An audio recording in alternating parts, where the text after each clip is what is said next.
Gates, a Full Metal Alchemist Brotherhood podcast. I'm Megan. And I'm Meg. And today we are covering episode 49, Filial Affection. And before we go any further, I have a disclaimer. I'm going to try my best to edit this out in the audio, but for tonight, I had to record in a different room, so it is massively echoey in here.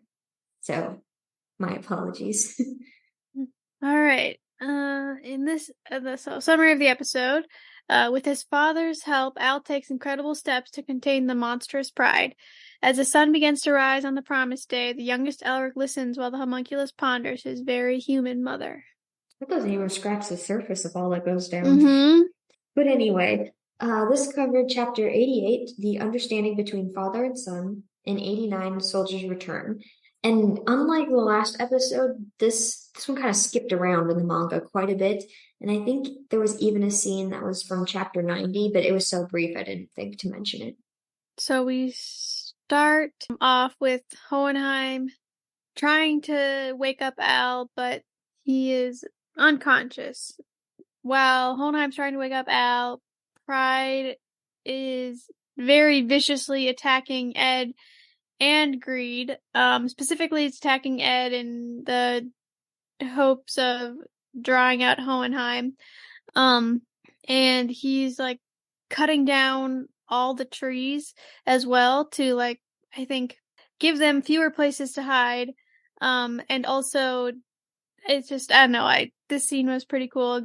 Greed and Ed jumping around and avoiding Pride because I don't know, it's hard to fight back. Yeah, but they're doing a good job just avoiding his attacks, because if I were in that situation, I would have been dead immediately. Mm-hmm. Yeah. Lanfan is also there, but she is struggling with her automail. And she's just still recovering, and Ed has to jump in and save her, which she's not super happy about. Yeah, but in the manga, Ed says, don't go throwing away your life for nothing. We're going to need your help later. So it's kind of like, I don't care if you don't want my help. We need you. I'm going to save your butt. Mm-hmm. And then we see a bunch of beams of light. Honestly, for a hot second, when I saw that, I was so confused. I was like, are we traveling at hyperspeed? What is happening right now? But no, Al is waking up and he remembers what happened, and he gives I don't know, I feel like it's a classic line where he's like, I feel so violated. It's sad, but it's funny at the same time. Yeah. And Hohenheim, he suggests that the reason that Pride can control him is because they share the same blood. Basically, they're half siblings. Or it's way more complicated than that. But yeah, because Hohenheim gave part of his blood for the first homunculus, and that's where Pride and the other homunculi originate from, and he's Ed and Elle's father. So maybe, yeah, there's a cousins. weird, I don't know. uncles, cousins, whatever it is. Yeah, I know in the manga there's a funny manga panel where it's Uncle they're Ed. yeah. But then Al realizes Ed and Greed are fighting, and we see him come up with a plan, but we don't know what it is yet. We go to Ed and Greed, and they are running out of steam, which I get because they have been jumping around forever. It probably feels like. And then Hohenheim arrives, and he's just kind of standing there, and Pride is like, what are you gonna do? And I don't know, he gives this line, the hero arrives at the last second to save the day. And he takes a step forward, and Pride gets ready to attack, but Al attacks him from behind. At first, Pride, he's mocking at Al, like, oh, you're so dumb. How could you think that's possibly gonna work? But then Hohenheim hits him with, don't ever mock my son. And he uses alchemy to cause huge chunks of dirt to come up out of the ground and surround he basically traps Al and Pride in like this huge dirt dome. Yeah, and Al's holding Pride in place to make sure he doesn't get away. And it's like this epic scene, and Pride, like shoots out one of his shadows to try to get Hohenheim, and it stops just shy of hitting him, kind of like Mustang's battle with Lust when her like finger spear almost impaled him, but at the last second she died and it crumbled. So the shadows crumble and Pride has been successfully trapped. And in the manga, it's still very epic, but we get to see Hohenheim's thoughts after, and his heart is just racing, and he's going, "That was scary." I don't blame him. I think I would have like peed my pants or something if I were trying to go against Pride. Yeah. He is definitely, I don't know, I think he and Wrath are, I don't know, they're all pretty scary to fight. I don't know which one. The one I'd want to go against the least would be Gluttony. Yeah. Because getting eaten alive is that would be the worst. I don't care, like the others could squish me or impale me, but I would never want to get eaten alive. Yeah, that would be pretty horrible. I don't know. I guess, yeah, with Wrath and Pride, it'd probably be a fairly quick death. I feel like the one you might have the best chance against is probably Sloth, just because he like doesn't care. Yeah. You might have a chance of getting away. It's like, why don't you take a nap? That sounds great. Yeah, just play him a lullaby, give him a warm blankie. I'll sing him a lullaby from the Promised Neverland. Yeah, it's very haunting. Anyway, Ed, of course, is very upset, but Al is like, I had to do, I'm the only one who could have done this. And he's like, it's gonna be okay. He's comforting Ed, and Ed is like, yeah, we have work to do, so I get it. It's so sad because they're just yelling at each other through this thick earthen wall, and Ed's like, I really wanted to see him. I know. They really like don't get a lot of time. They've been separated for so long. I know. Yeah.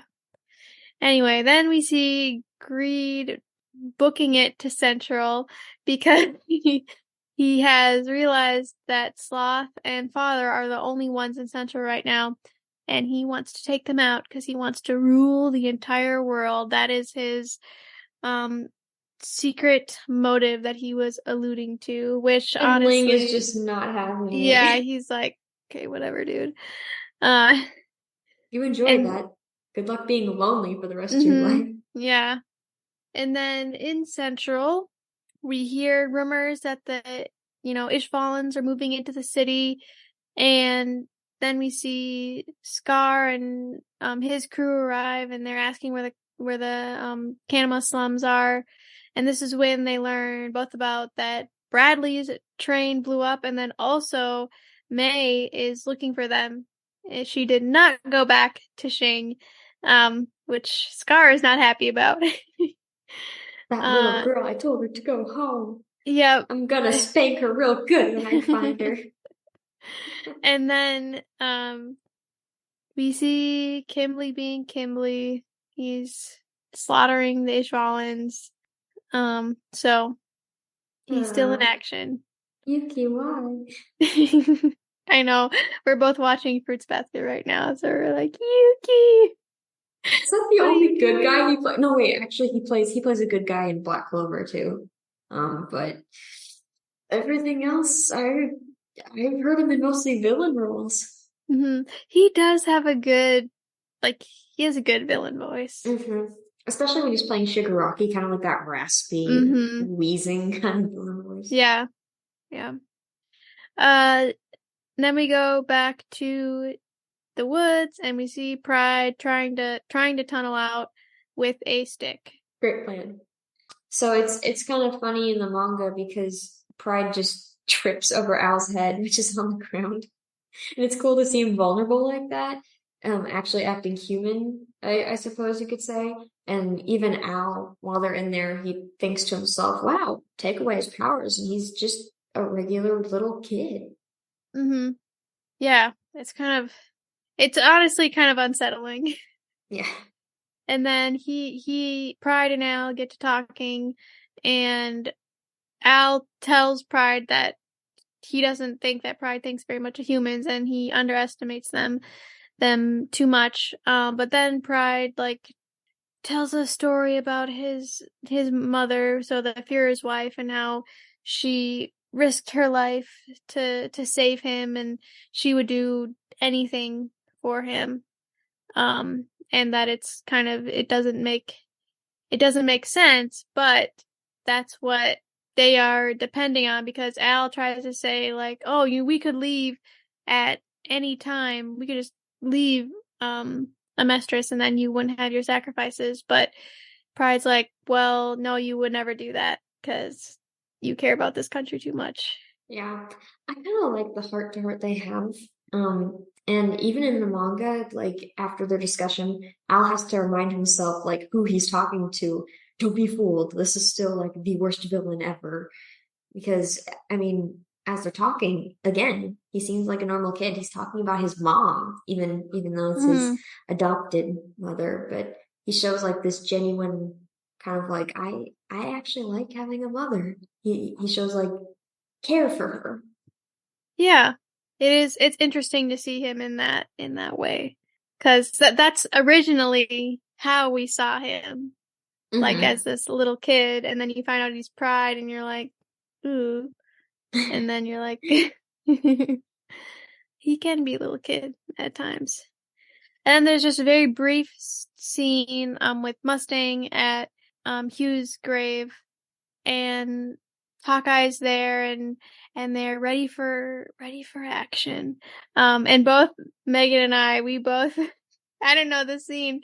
Like I kind of thought that they were gonna like kiss. Like it was Yes. yeah. That's what I was hoping. It was I think it was the voice actors especially, but it was just a tender moment and the music swelled and like I think it was the sun is just gonna come up and they were standing pretty close to each other. But no. No, that's fine. Maybe later. No, it never happens. What? Spoiler. This show isn't big on kissing. Like there is no kissing at all. There's only very nice hugs, which we prefer. We actually prefer that. Like the best part in any show, even if it is a romance show, is when the characters hug instead of kiss. Because I don't know. Yeah. Kissing is fine, but I feel like a hug shows like, yes, I actually want to be touching this person. Yes, I care about them and I want to embrace them and hold on to them and never let them go. Yeah, definitely like some of the most romantic scenes for me, mostly in anime, but also like live action things. Yeah. Has always been a hug. Like so sweet. I just love also I really love just like the like gentle pats, or like when people like grab like the like edge of somebody's jacket or like clothes, and like, oh my gosh, it's so cute. The only movie kiss that that I melt over is in the second Spider-Man with Tom Holland when he and Zendaya kiss. It's like this little innocent, well, it starts as a little innocent peck. Of course, they get a longer one later that I'm not a fan of, but like that first one when she just like goes up to him and like quickly does it, that's like the embodiment of innocent love to me. It's like I don't know what to do. Smooch, okay. Yeah. Now I'm trying to think of like if there's any scene with a kiss and I'm like, oh yeah, I love that. No, the Peter Pan kiss. It's not a real kiss, but it's a little kiss. Oh, that was actually so sweet. But also they're kids, so it's also kind of like, okay. Anyway. You know not what you do. Yes. Okay. Anyway, talking about something that didn't even happen in the episode. It's fine. Scar and Marco and the Chimeras and Yoki. I think he's still with them. I don't know. Yeah. They arrive at the Dirt Dome, where Ed and the other chimeras and are still hanging out. And the chimeras, who we realize like they haven't seen each other since they parted ways at in the north, like immediately are suspicious of each other. And they're fighting and bickering, and Ed shows up and he's like, "Shut up, piggy gorilla fatty!" Like, he's not having it. And then they start arguing some more because I heard in the background, I didn't catch all of it, that someone was like, "No, I'm the gorilla, he's the pig," or something like that. Yeah. And then we see that they are united, and they're very happy to be fighting along Ed and company. They think they're fighting for a good cause.